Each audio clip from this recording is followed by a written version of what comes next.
Hey there, this is Prentice Rhodes Coaching and Functional Fitness Over 40. And what I want to talk about today is what actually is the definition of functional. And there are many different interpretations of this. There are a lot of different systems out there that teach their brand of functional fitness, and it's a huge spectrum. It can be anything from post-rehabilitation, for example, if you've worked with a physical therapist or another healthcare provider, and you're now getting back into the exercise arena. You want to do some exercises that will help you regain whatever your full range of motion was, and take that to a different part of the spectrum. It's athletes doing specific exercises, for example, that will train similar patterns that they would find in their sports. So then there are a lot of other different things, a lot of modalities that you can use that would be considered functional. And here's a simple definition that I came to from studying from a lot of different and with a lot of different people. And functional fitness to me means having the readiness to achieve a specific purpose. Or even simpler than that, are you ready to roll? Do you have all of your attributes in line so that no matter what you're faced with, you'll be able to handle this in a reasonable way? So what I want to do is talk about 4 areas that I think are very important regarding functional fitness. And the first thing that you have to do is regain movement. And since I'm talking to mainly the over 40 population, some of us have a few miles. And some of you, if you're watching this and you're a little younger, you may have some miles on your body from previous athletic or even work experience. And as a result of that, especially if your injuries aren't taken care of, you get what I call, or what sometimes you hear the term trick shoulder, trick knee.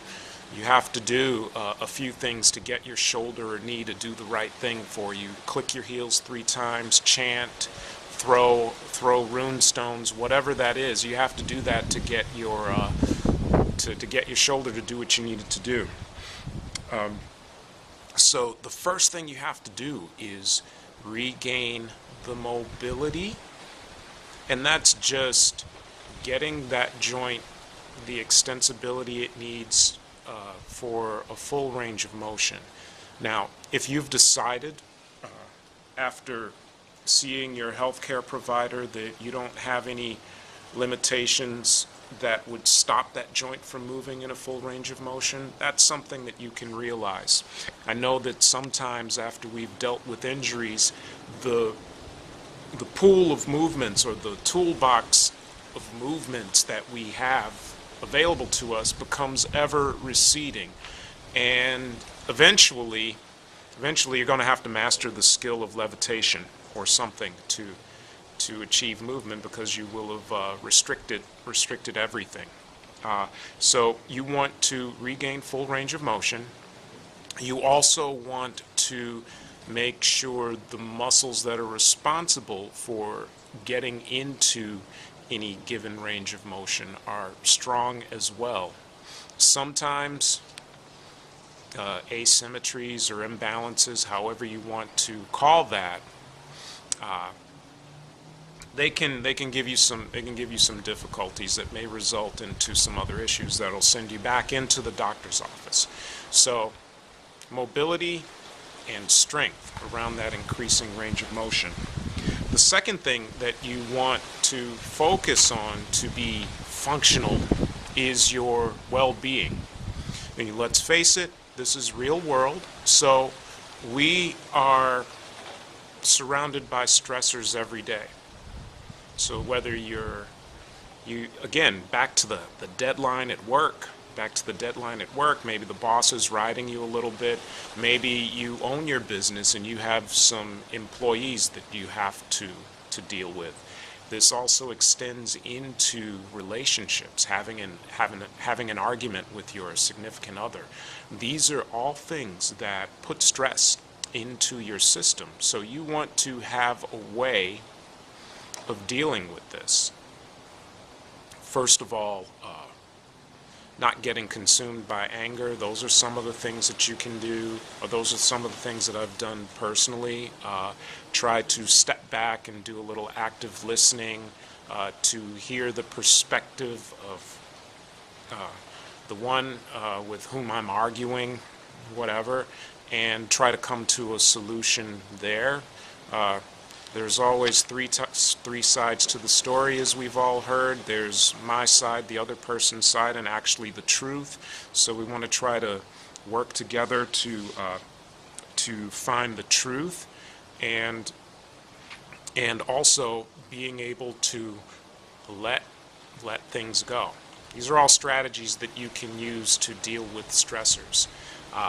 One stressor that we may deal with is traffic on a daily basis, especially if you live in a very busy metropolitan area in which a 2-mile trip can be an hour, depending on the time you leave. So if you can, plan your time to leave a few minutes earlier every time. This is something that I still struggle with, have challenges with, try to fit too much into a time period, and I end up leaving, not giving myself a lot of time to travel. So that even those are things that I still work on. Another thing that you can do to take care of your well-being is proper nutrition and proper sleep. You get the proper nutrients, proper macronutrients and micronutrients, vitamins and minerals and things of that nature. You are providing the building blocks for your body to support whatever the activity is that you want to partake in. And again, there's a little part of that that's intuition. You definitely want to listen. You know, you don't want to necessarily follow a fad diet or whatever it is so strictly that you're taking away nutrition that you need to help heal, repair, restore your body. The other part of that is sleeping. It's where a lot of this healing and restoration takes place. So you want to make sure that you get the appropriate number of hours of sleep per night. I used to have that mentality that I'll sleep when I'm dead, and then when I started to have a couple of other health issues show up again, I said, you know what, I'm going to ditch that little philosophy there. That doesn't make sense. It was only good for the movie Roadhouse, but proper sleep is very important. And also you want to do a little meditation for that well-being. Something where you can just focus your thoughts inward and let all of that other stuff go. Practice on doing the things that you can to be in the present moment.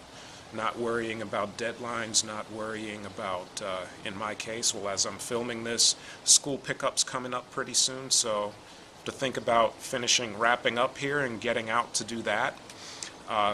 So those are things that you can do to make sure that you're working on the well-being side of your functional fitness.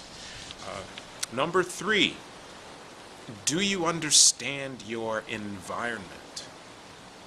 And environment not only means the outside environment, but also, do you understand the rules of the activity that you're going to engage in? You want to be a super gardener. Now, I don't have a green thumb. All I know is that when I take care of plants, they die rather quickly. So my talents have moved elsewhere. But if you're going to be super gardener, super functional gardener, you need to be able to pick up bags of compost, mulch, soil. You need to do a lot of squatting, for example, getting up and down, planting seeds. You need to have some grip strength and some rotation strength using rakes and using the hoe and all of those sorts of things that you would use in gardening. Also, you're going to be doing a lot of pushing and pulling of the wheelbarrow. So you want, if that's your goal, you want your training to support that. More on the sports side. Now, I enjoy swimming. I love warm water swimming. My idea of a good open water swim is near Cozumel or Cancun, somewhere down in that area. If, for example, I wanted to do the swim from Alcatraz, and my only training comes from the warm water swimming, I'm not going to be very functional once I get thrown into that environment. So your activities need to reflect that. The first thing you can do is to get out into that environment. Whether you're in the desert, whether it's a snow-based activity, you need to be there, and a portion of your training needs to be where you're actually going to perform, or where you're actually going to partake in the things that you love. Finally, you want to develop a broad range of qualities. Now, unless you're a high-level amateur athlete or a professional athlete, there's no need for specificity when it comes to training. You need a degree of flexibility, just enough to get in the ranges of motion of your chosen activity. You need trunk strength and stability, actually joint stability, so that your body parts stay where they need to be when you're doing your activity. You also need some speed, agility, and quickness. For example, say you're playing with dogs in the dog park, and you know that dogs get a little rambunctious when you throw the ball. And can you imagine a bunch of charging dogs? Well, you need to be quick and agile to get out of the way. These are real-life activities in which that's important. You also need strength and power. Now, we're not using anyone's specific metrics, but I think about being able to pull your own body weight up, or at least an amount. Even if you can't do it now, it's something to strive for. Things like doing a push-up. And back to the speed, power, for example, being able to express your strength with speed. These are all things that, regardless of your age, you need to be able to do. Well, that's it. So just remember, functional fitness means, very simply, are you game ready? Are you ready to take on whatever your environment throws at you? Are you doing the things necessary that will prepare you to perform successfully in whatever sport, task, activity that is you choose to do? You need to be able to move. You need to have access to your body's full range of motion. You need to take care of your nutrition, your mental and emotional states. And by the way, if you need help with that, make sure that you see a professional. You need to understand your environment and what's involved with your task. And finally, you need to develop all of your qualities. There's no need for specificity, especially for this population.